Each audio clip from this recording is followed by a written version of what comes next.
আপনারা অনেকেই kitchen hood বা কিচেন চিমনি পরিষ্কার করে থাকেন। এর যে ফিল্টার থাকে, এই যে ফিল্টার আমি খুলে নিয়েছি, আপনারা প্রত্যেকেই ফিল্টার খুলতে পারেন।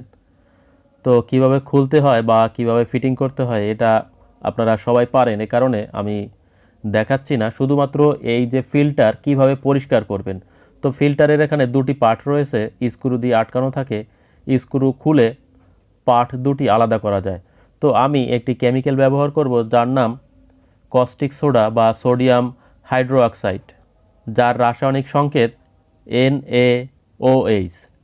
তো দেখেন আলাদা করে নিয়েছি, দুই পার্টে থাকে, আটকানো থাকে। এর ভিতরে তেল চর্বি জমে মূলত কিছুদিন পর পর এটা পরিষ্কার করতে হয়। ড্রেনেজ ব্যবস্থা রয়েছে, সেখান থেকে একটি ট্রের ভিতরে মূলত তেল চর্বি জমে এবং এই ফিল্টারের ভিতরে তেল চর্বি জমে। তো আমি কি করব, এই যে কস্টিক সোডা এটা পানিতে একটু দিয়ে রাখবো। কিছুক্ষণ পরে কস্টিক সোডা যখন পানিতে মিশে যাবে তখন এই কস্টিক সোডা ব্যবহার করেই মূলত ওই কিচেন হুডের যে ফিল্টার সেটা পরিষ্কার করব। খুব সহজেই পরিষ্কার হয়ে যাবে। এখানে অনেকে সাবানের গুঁড়া ব্যবহার করেন, অনেক সময় নেয় পরিষ্কার করতে। যদি কস্টিক সোডা ব্যবহার করি খুব দ্রুত এটা পরিষ্কার হয়ে যাবে। এটা খুব বেশি ঘষাঘষির প্রয়োজন হবে না। এভাবে যদি কস্টিক সোডায় ভিজিয়ে রাখি তাহলে খুব দ্রুত তেল চর্বি ছেড়ে দিয়ে চকচক করবে, পরিষ্কার হয়ে যাবে। আমরা যখন এসি পরিষ্কার করি, এসির যে ইভাপাটার চেম্বারের ভিতরে আমরা কস্টিক সোডার পানি ছিটিয়ে দিই, এতে ভিতরে যে ময়লা থাকে সেটা পুড়ে বের হয়ে যায়। পরবর্তীতে আমরা কার ওয়াশ পাম্প ব্যবহার করে প্রচুর পরিমাণে পানি স্প্রে করি এবং কস্টিক সোডা সহ যত ময়লা আছে সব ড্রেন লাইন থেকে বাইরে চলে যায়। দেখেন আমি কস্টিক সোডা ব্যবহার করছি শুধুমাত্র কিচেন হুডের যে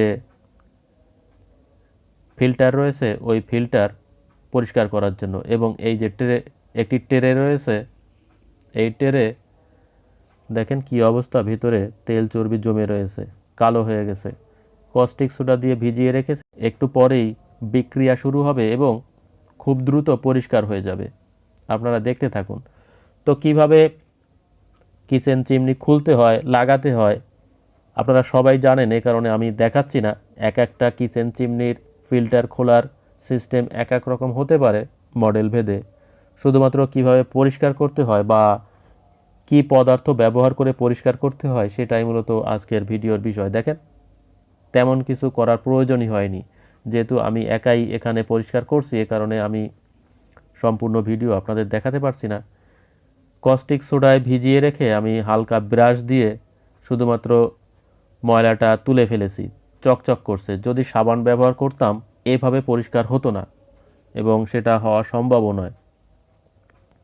শুধুমাত্র কস্টিক সোডার কারণেই এতটা চকচক করছে।